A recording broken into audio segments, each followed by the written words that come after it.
Hey, this is Mark. I'm here at the London Comic-Con 2018. I'm here with Dean Cundey. Now, some of you might not be familiar with his name, but I know you're familiar with his work. He is the director of photography on films like Halloween, The Thing, Who Framed Roger Rabbit, the Back to the Future trilogy, and Jurassic Park. How you doing, sir? Very well, and yourself? I'm doing great. Now, I'd like to ask you, when you worked on the film Halloween, you were like the elder statesman on that crew. Like everyone else was much younger than you. What was it like working on that film with these like amateurs, you might say?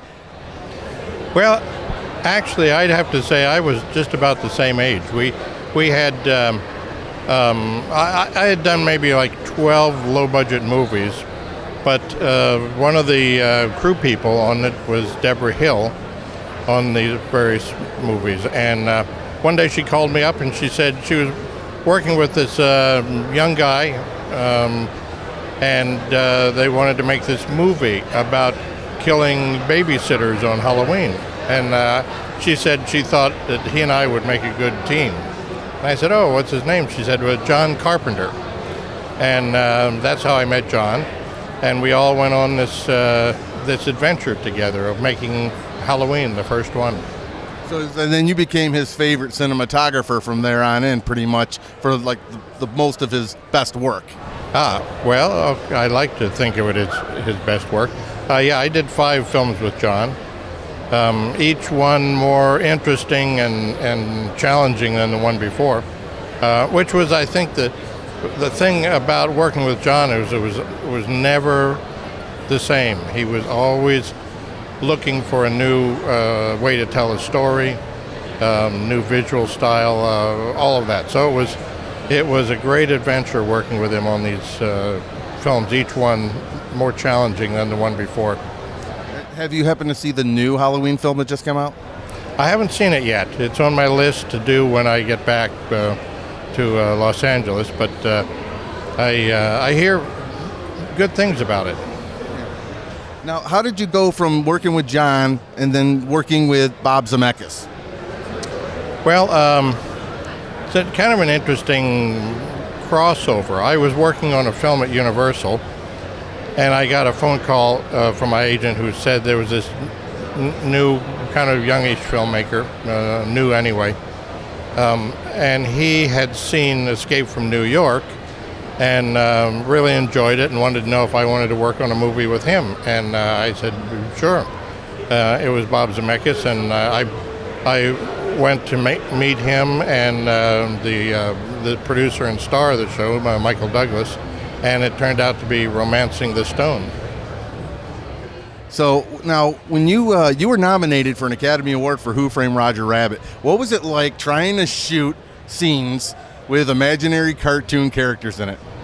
You know, that I always point to Roger as being one of my favorite movies because of the new kind of things that we were trying. They'd been making animated live action films since the silent days, but we wanted to take it to the next step. We wanted to do something different, and Bob was all completely on board with doing that. So we just found new rule-breaking things to do to combine the animation and the live action. And then the next step was the Back to the Future movies. Exactly. Yeah. I always look at them as one of my favorite adventures in film. Then obviously, he probably referred you to his mentor, Steven Spielberg, when you got the job on Jurassic Park.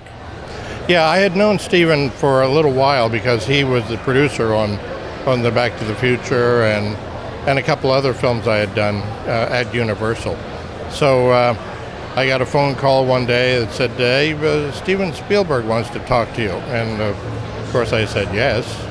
And he said he was doing this movie called Hook, and would I be interested in doing it? And I said, naturally, you don't say no to Steven. And so towards the end of Hook, about the last week or so, he said, I'm going to make this other little movie. Universal calls it their little dinosaur movie. Would I be interested? And I said, oh, absolutely, So we went off on the adventure of Jurassic Park. Now, Steven Spielberg is known for coming under budget and under time for his movies. What's his secret in doing that? Well, I think, for instance, Jurassic Park, we came in, I think it was 12 days under schedule because we were shooting some of the second unit things that would have taken longer and all. But I think the fact that he is such a good visualizer, a good storyteller, that he knows exactly what he wants and needs to do, and he knows exactly how to get it, and as a result, he's very, very efficient. Well, you just had one hell of a career working with these brilliant filmmakers. You have to consider yourself very lucky. I am. I consider myself, well, maybe not the most fortunate man in the world, but one of them. And you were a big part of everyone's childhood, because not a lot of people give director of photography credit in movies, but these are the guys that pretty much set up the shots for these movies. There's these visual images that we all have impressed in our minds through the rest of our lives. And it's just, you were just a big part of our lives. And more people need to know that. And how do you feel about that? Well, I always try to explain to people what it is that the cinematographer or director of photography does, because the publicity always goes to the actors and to the director and producers and stuff, and very often the viewing audience doesn't realize how much the director of photography is in charge of creating the images that are on the screen, the things that you see that tell the story. But that's okay, because the satisfaction is seeing a film that becomes a hit or a classic or whatever.